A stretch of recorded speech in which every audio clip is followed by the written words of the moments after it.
Servitulo Wakaiki! Today, nandito kami ngayon sa Yarvi. We're gonna grill. Para yun na rin ang dinner namin. Samahan nyo kami. Let's go! Ito yung lake na lagi naming pinupuntahan sa kabilang street lang ng bahay. So, it's more accessible and easy access siya. Sakto, buti na lang walang tao. So, habang nag-aantay ang kids na maluto ang food, ayan, naglaro muna sila ng badminton. So, in Finnish, it's grilli makara. Minsan lang naman kami nag-grill dito sa Yarvi. Kasi hindi naman healthy yung palagi kami kakain ng grill. Masarap din kasi ang lasa niya kapag may smoky flavor.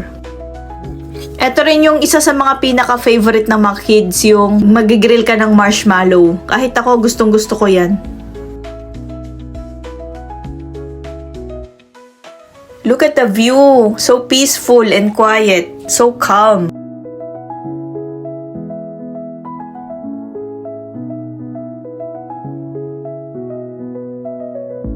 As much as possible kaming mag-asawa, we make time for our kids na every time na meron kaming free time, meron kaming small activity para hindi sila makulong sa bahay or mag-gadget sa bahay.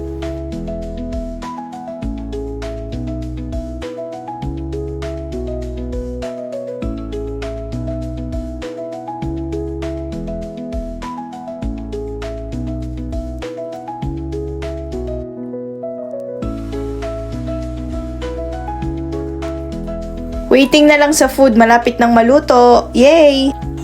Go! Happy birthday!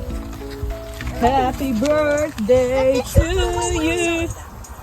Happy birthday to you!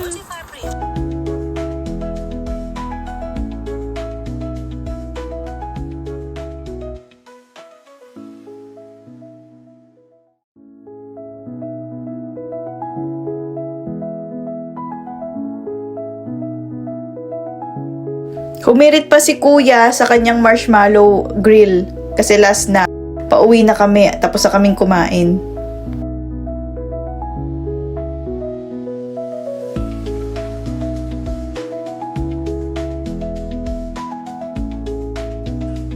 Enjoy ang mga bagets sa badminton kaya naglaro muna kami sandali.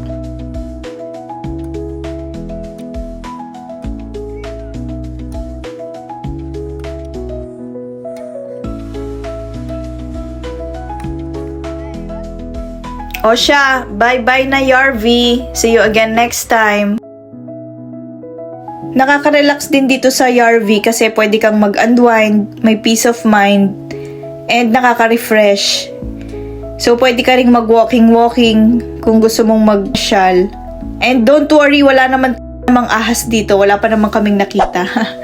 Thanks for watching. Kitos Palion.